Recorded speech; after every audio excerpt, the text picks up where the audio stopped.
Hey fam, it's Scarlette Hellene. Today we're going to talk about Donald Trump, Jeffrey Epstein, Lil Peep, pedophilia, human cloning, illegal human genetic experimentation, blood harvesting, and the music industry, and the illegal kind of practices that they have where they abuse women who want to join the industry, the entertainment indie. You know, it's like, just keep an open mind if I talk about like things like human cloning or harvesting blood or like, you know, stuff like that. Just keep an open mind. That's about it. I got a lot of stuff in here that might sound crazy. Just try to keep an open mind. I'm giving you the nuance that stuff, the human cloning stuff, the genetic experimentation, you know, I've not witnessed it firsthand, but using my own intuition and my own connection with higher power and my own, you know, research and independent study, you know, we've sequenced all human genome. Illegal genetic experimentation on human beings is more likely than you think, you know? If you see this story and you're a journalist, I'm happy to talk about, you know, the Jeffrey Epstein angle of this, or the US bank tower angle of this, or the music industry and the sexual offers side of things. I'm willing to talk about any of it, you know? So hit me up. We'll do an interview, all right? That's what I want. I want to get the US bank tower story out there. I want to get the Jeffrey Epstein story out there. I want to get the whole like thing that I have to say out there, you know what I'm saying? I have thoughts and opinions on that stuff. I really do. So, you know, I'm not saying that all that stuff is necessarily just straight facts about the human cloning or any of that, but we're gonna talk about it, okay? I'm not saying that stuff about, you know, drinking blood, this, that, whatever. I'm not saying that's straight facts. I don't know all the details. What I'm saying is, it seems like there's a chance something sketchy's going on. All right, so there. Jeffrey Epstein messaged me between 13 and 14. Him and Donald. You know, it's like, this is how it went down. And I've said this before. I have to, you know, just maintain this, that Epstein messaged me on Omegle. I went on Omegle as a kid thinking I'd meet some YouTuber or make some friends or something silly. And I end up seeing Jeffrey Epstein's face. And then, you know, I see Jeffrey Epstein's face on there. And then he tells me to join Kick. And then, you know, go into the Kick platform. I get his username. I go on the Kick platform. And, you know, they add me to this group chat. And in that group chat is like people like Don and Jeff and a bunch of other names. And it's like, you know, they have these big group chats. And like, I was a little kid. I can't really tell you that I know everybody who's in the files necessarily, but it did seem like a lot of the people who were in those group chats had names that align with US politicians and big CEOs and stuff like that. You know, it's like, it didn't say Newsom, but there was a big old group chat. It had somebody whose name was Gavin. There was a big old group chat. You know, it's like, there were lots of names in there. You know what I'm saying? It's like, I don't know. There's a lot of things we should look into about that. I mean, there was a lot of people in there, but it was like, those are the two people who were like, all up, you know, like, sending pictures and this and that, and like, you know, trying to like lure me in and stuff, making false promises about what they could do for me. You know, like, oh, we'll make you somebody, you know what I'm saying? Like, I was like, you know? And so I reported this to the FBI and the police, and, you know, I've tried to get a hold of politicians about it, like Ro Khanna or Thomas Massey. Thus far, I've not been able to get a comment out of anybody. Thus far, I've not been able to get the police or the FBI to act. Thus far, I've not been able to get the police or the FBI or anybody to act on trying to check on those Omegle servers, those Kick servers, because you could get evidence off the KIK servers, the Omegle servers. In my opinion, my story is enough to say that we have probable cause to believe that there's evidence on those servers. And it's like, you know, I think that we're just sitting here and invalidating my story based on something arbitrary, like a comedy series that I make. Based on, you know, because I make a comedy series with, you know, like conspiracy theories that sound like deranged. And they think that, you know, they want to invalidate my story based off that. Or they want to invalidate my story based on gender identity. Or they want to invalidate my story based on my spirituality or my religious beliefs. You know, it's like, I told the FBI. I tried to go to the police. I've talked to my therapist about this stuff. And it's like the US government, they basically threatened me. You know, it's like they tried to blow up the US Bank Tower in Los Angeles during the World Cup. I have screenshots from text messages, and like that's with US Bank Tower security officials and people who were inside that tower. And it's like, I have memes that were posted online circulating. They were making jokes about it before it happened. Benjamin Netanyahu said the US needs another 9/11 just to realize that Israel's really our ally. And y'all think that I'm being crazy and paranoid as a whistleblower? It's like, they were basically, you know, just like trying to punish me in my city and this and that for retaliation because they don't like the diversity around here and this and that, you know, because I'm here. And it's like, I spend time in DTLA. I do. I used to go to the library a lot. I used to hang out around that area and this and that. You know? I think maybe they were trying to get me. But, oh, she'll probably be at the library, some shit, you know? That's what I think. They're trying to get me and everybody around there. Everybody around there. They were going to kill everybody in the US Bank Tower. They were going to use it to get an insurance policy. They're going to commit insurance fraud. Silverstein family purchased the tower. Look it up. Did that enterprise buy the US Bank Tower in Los Angeles and take a massive insurance policy on? Look it up. And is that what happened with the 9/11 towers? Did Silverstein buy it and take out a massive insurance policy on it? Okay, you know, it's like I live in Los Angeles. You know, I spend a lot of time in Hollywood and downtown Los Angeles. And it seems to me like the entertainment industry in Los Angeles and, you know, all the Democratic and, you know, Republican politicians and this and that, a lot of pedophilia going on, guys. More than meets the eye. That's what I think. Based on what I've learned. You know, as a person who was in the audio industry, I was doing audio engineering. I was trying to record in recording studios and stuff like that. And you know, it's like I've kind of seen some things. I've witnessed the way these people behave. I've witnessed how elitist they are, how classist they are, how sexist they are, how little they care about, you know, things like consent or children and stuff like that. Because I care about consent and children. I do. And it's like, you know, I dislike pedophilia. You know, I think pedophiles should be persecuted when they act on that urge to, you know, go do something like that and then they abuse children. They should literally be thrown in jail, thrown into a meat grinder for all I care. You know what I'm saying? Executed, whatever, dog. Because that's a monster. That's monster behavior. That's what that is. And it's like, you know, as someone who was offered record label deals that was conditional to sexual acts, to like grown men in the music industry, multiple times. It's like, oh, you know, like, we'll make you a star. Just send me your nudes. Give me your location. Get on my private jet. It's like, bro, I'm like 16, 15. Bro, I'm like 17, 18. Bro, I'm like, you know, 21, 22. Bro, I'm like 23, 24, bro. Bro, I'm like 25, bro. Bro, you're like 38, 40, 50, bro. No, bro.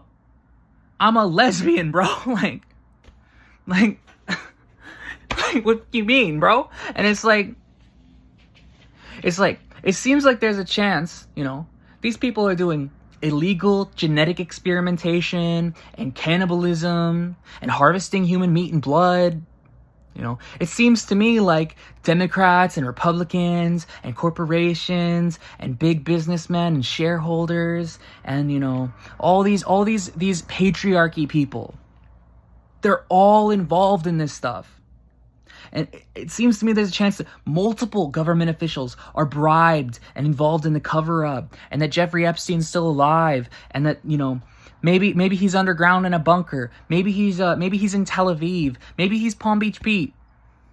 You know, there's a lot of possibilities, right? There's a lot of possibilities.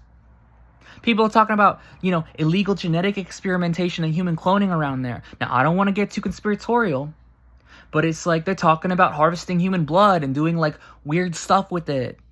You know, and you like, you know, diseases that just only really happen to, like, you know, cannibals and stuff like that. I mean, obviously there's other ways those diseases can happen, but it's like, you know, it seems a little sus. And then it's like, I don't know. I don't know some of that stuff for a fact, but it's speculation, But what I do know is that he messaged me when I was a minor. What I do know is that, I think we should be able to get evidence of pedophilia and human trafficking rings off those Omegle and Kick servers. I was a victim. I can't seem to get an answer from people's offices like Rokana and others and Thomas Massey, or even lawyers and law firms about trying to get a hold of somebody who can fight this, And, they say that you have a right to an attorney, but if nobody's willing to take your case on contingency and you don't know how to represent yourself and you don't have the money to pay a lawyer, do you? Do you have the right to an attorney in this country? I'm not so sure anymore, guys. A lot of people try to say that I'm not valid of this victim because, you're intersex or trans, or, you're a little chunky or whatever, bro. It's like, you don't like my facial structure, or you don't think I'm pretty or something. That doesn't really vibe well with the fact that they kidnapped little boys and girls. Doesn't really vibe well with the fact that people are going missing in ICE facilities, that we're finding, children and women who are being raped and impregnated forcibly inside these facilities, people who are going missing and being trafficked inside of ICE facilities, men, women, and children. So yeah, go ahead, try to invalidate my story based on the fact that when you messaged me, I was a little boy. In your mind, really I was intersex the whole time, but go ahead, try to invalidate me or whatever, dude. But it's like, at 15 or 16, I tried to come forward to my family, but I didn't get supported. I ended up getting trafficked by the Italian crime family and the Gambinos because my family didn't believe me. My family wouldn't listen to me. I didn't have the courage to go to the police. I didn't have the courage to go to the FBI. I was a little kid. I didn't know what I was doing. I was young. I was impressionable. I was confused. So when I get approached by, my ex-husband, who is a Gambino, he was 16. I was 15. And he was besties with this guy named Oliver Moore, who was involved in a child porn ring. And it's like, Oliver Moore had a gun. He threatened me, forced me to have sex with him. That's how I feel about it. Oliver Moore was doing all kinds of weird drugs and stuff. Oliver Moore was a notorious pedophile, dude. Child pornographer. That's what I see. I'm pretty sure that Oliver Moore is affiliated with Jeffrey Epstein and the Gambino crime family, based on what he told me. Based on what I remember.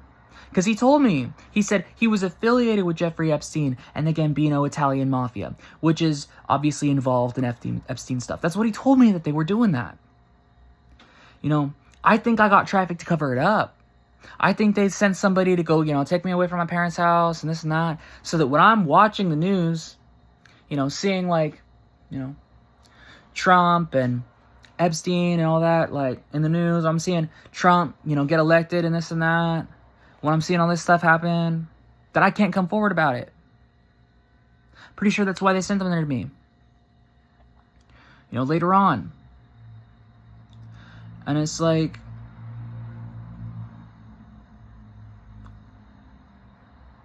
they were keeping me distracted that whole time. 2015, 2016, and then trafficking and all that stuff that happened. And then it's like, while I was up there being trafficked, it's like, I ended up getting, into some trouble with this guy named Gustav Elijah Orr. Now, you could say that what happened between us was just statutory, because as a kid, you think you can consent to stuff like that. But really, it's like, you're a kid, you're too impressionable, there's a power imbalance, he's making false promises about your career and this and that, And then it's like he haunts me in a really inappropriate way and tries to force himself on me as a ghost. I don't like it. Sometimes I'd fawn over him, because he was an abuser of mine. You like his music. I get it.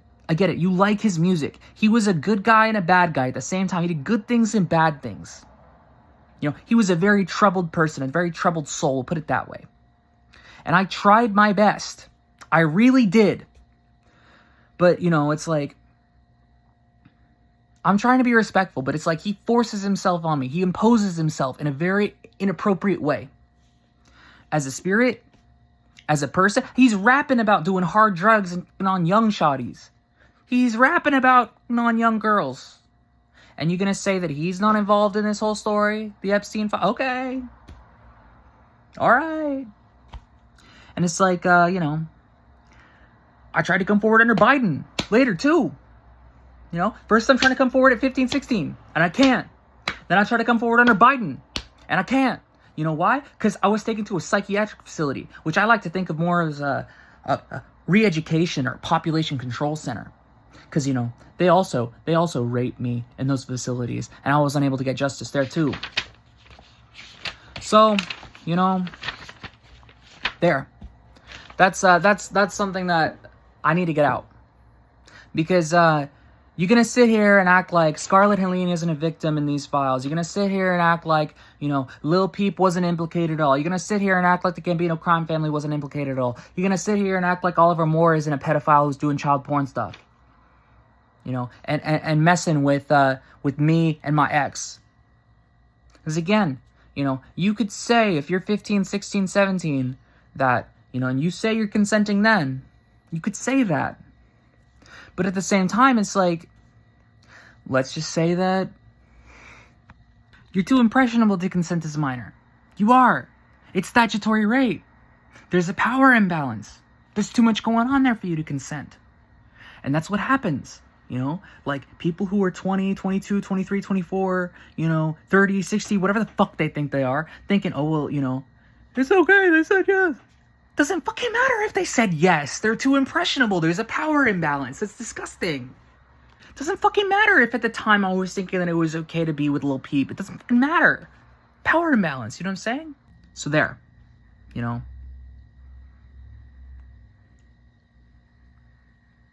That's an updated take on the whole situation. Let's see if we can get Thomas Massey or Ro Khanna or the FBI to respond now. I should not be told that in order to get YouTube views or Instagram views or record deals that I have to have sex with grown men as an adult, a minor, none of that. So there. How's that going for you? How is suppressing all of my content and shadow banning me on every platform because I wouldn't comply with your little patriarchal mindset? How's that going for you? Certainly looks like you're being exposed. Illuminati exposed, New World Order exposed, what? Loomis exposed the pedos. I turned down your little offers, bro. You little Interscope, Sony, Warner Bros. I turned down your little offers, bro. Every time. Sony, Warner Bros, Interscope. Turn it down. Damn, I said. Damn, I said.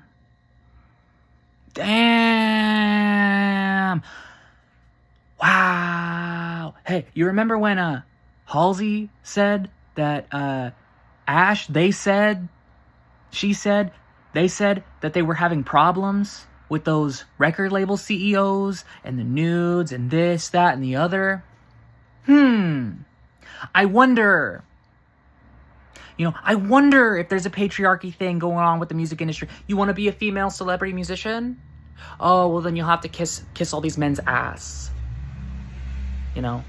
It's like, it doesn't matter. Like, you could say, oh, we would have been able to give you millions of views. And I'd be like, what? And I have to rim a 50-year-old man? Like, fuck off, man. The midterms are coming up, and I still do think that you should vote and vote Democratic. Here's why. As an independent, here's why. A lot of the Democratic Party, especially the AIPAC Democrats, are affiliated in that whole thing. That's my personal inference and educated opinion. That you should vote for Democrats who take small dollar donations, Democrats who don't take super PAC money, Democrats who specifically don't take AIPAC money, look into the kind of money that these politicians are taking in their donations before you vote for them. Never vote for a politician who takes things like bribes from people who are likely pedophiles. Don't vote for Republicans, and don't vote for corporate establishment Democratic elites who are centrists, making excuses for Republicans, acting like controlled opposition, and implicated in this kind of stuff. Stop making excuses for your colleagues. Just arrest them. Why is it always conditional, though? It's like, okay, I could have great music, cool podcasts, do excellent story times, you know. I could have, like, you know, I could have been doing this since I was a little kid, and it's like, I got great songs. I got songs that are deleted that I can't even recover, dude. I got slam poetry that got deleted that I can't even recover, dude. And it's like, you know, why is it conditional? No, you can only be in the music industry if you suck a straight white man's cock. That's it. You can only be in the music industry and be successful if you kiss up to the elites, if you kiss up, suck a straight white man's cock, and then move on with your life. You know, but you gotta do it on a routine basis, you know what I'm saying? That's how they are, those executives, you know what I'm saying? So yeah, man, you know, keep saying my music is trash, and keep saying I ain't shit, man. I deserve it all. I deserve every fan, every listener, every viewer that these elites have stolen from actual artists, dude. These straight white men. Because it's like the men in the industry, they don't gotta kiss up to straight white man dick. No, they get to join the little patriarchy club. It's disgusting. And, you know, honestly, I feel so bad. I feel so bad for a lot of the women in the entertainment industry. I really do, sometimes. Because it seems like, you know, a lot of abuse. You know, younger women getting groomed into all this crap. It's just so abusive. So I have sympathy with them. I have no sympathy for the men who act like this. None. I have a little bit of sympathy in my heart for some of those people, you know, some of the women in the music industry and the entertainment industry who get forced into doing this stuff. But then it's like, some of them start acting unethically alongside the patriarchy. And that just disgusts me. I get that that's your trauma response, but wow. What is it? Is it like to be a successful musician or an actress or like a, you know, author or a YouTuber or this or that? You basically have to be a bad person? You know, that's what it seems like, dog. That's what it seems like, you know? All right, look, fam. Scarlette Hellene signing off. You know, subscribe or something like that.